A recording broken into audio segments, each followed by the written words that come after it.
আবারও চলে আসলাম নিশাত কিচেনের নতুন একটা রেসিপি নিয়ে। রেসিপিটি কাতলা মাছ আলুর ঝোল।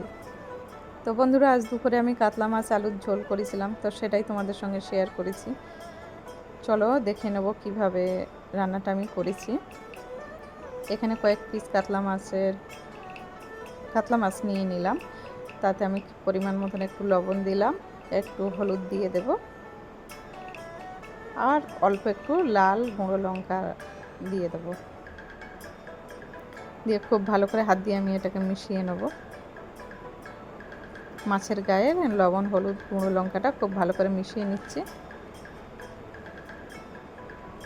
দেখো খুব সুন্দরভাবে মেশানো হয়ে গেছে আমাদের।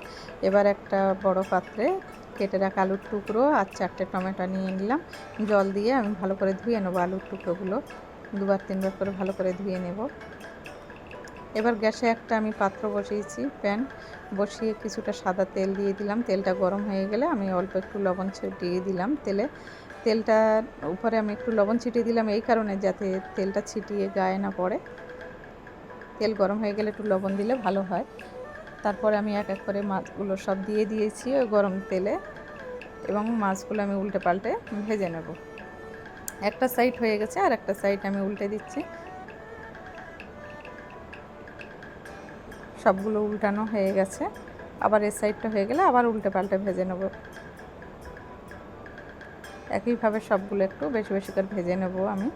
তারপরে আরেকটা কড়া বসালাম গ্যাসে, আমি বসিয়ে সেখানে কিছুটা অল্প পরিমাণ সরিষার তেল দিয়ে দিলাম, আর কিছুটা দারুচিনি লবঙ্গ দিয়ে দিলাম, একটা পেঁয়াজ কুচানো দিলাম, দিয়ে নাড়ি চাড়িয়ে নিচ্ছি।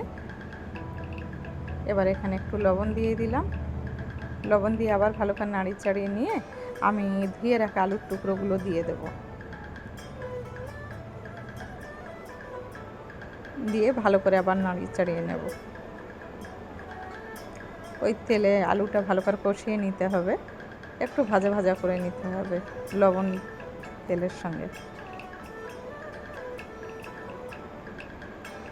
এবার আমি একটু হলুদ দিয়ে দেবো। এগুলো পরিমাণ মতন, মানে আমার আলু যেমন যতটা, আমি ঠিক ততটা পরিমাণ মতনই আর কি হলুদ লবণ এগুলো দিতে হবে। তো আমি সেই পরিমাণ মতন আমি একটু হলুদ দিয়ে দিলাম, দিয়ে নাড়ি চাড়িয়ে নিয়ে আবার আদা রসুন পেস্ট একটু দিয়ে দিলাম, দিয়ে আবার খুব ভালো করে নাড়ি চাড়িয়ে নিচ্ছি।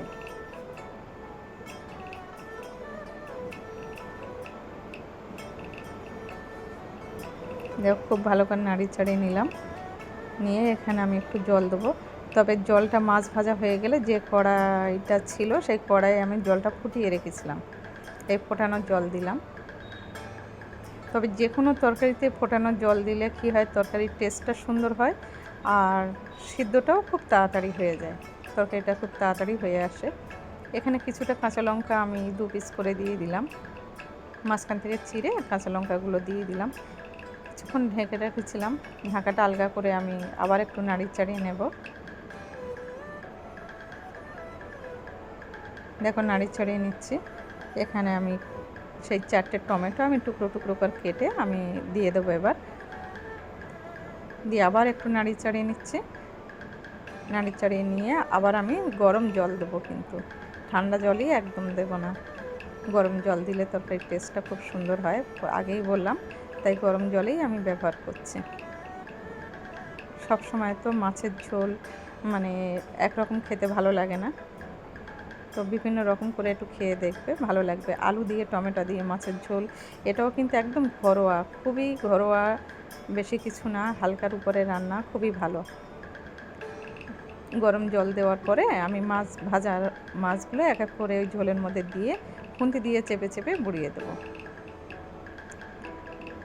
তাহলে তরকারির টেস্টটা আরও বেশি সুন্দর হবে। এবার আমি এখানে একটু ধনিয়ার গুঁড়ো ছড়িয়ে দিলাম, আর অল্প একটু এলাচ গুঁড়ো দিয়ে দেব।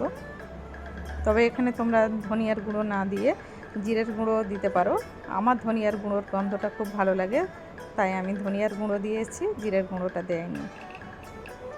এখানে তোমরা ধনিয়া জিরার গুঁড়ো দুটোই দিতে পারো, শুধু জিরার গুঁড়োও দিতে পারো, কিন্তু আমি শুধু ধনিয়ার গুঁড়ো দিলাম আর অল্প একটু এলাচ গুঁড়ো দিলাম। আবার কিছুটা কাঁচা লঙ্কা দিয়ে দিলাম, 2-3টে মতো। ওটা ভালো দেখানোর জন্য না দিতেও পারো। কিছুক্ষণ ঢাকা রাখার পরে আমার তরকারিটা রেডি। এবার আমি একটা পাত্রে তুলে এটা পরিবেশন করব। দেখো খুবই কম মাল মশলায় খুবই হালকার উপর রান্না, সবাইয়ের স্বাস্থ্যের পক্ষে খুব উপকার বলে আমার মনে হয়, খুবই ভালো। দেখো আমার রেসিপিটি ভালো লাগলে সবাই লাইক কমেন্ট শেয়ার করবে, নতুন বন্ধু হয়ে থাকলে সাবস্ক্রাইব করে আমার পাশে থাকবে। দেখা হবে আবার পরের ভিডিওতে। আজ এই পর্যন্তই। সবাই ভালো থাকবে, সুস্থ থাকবে।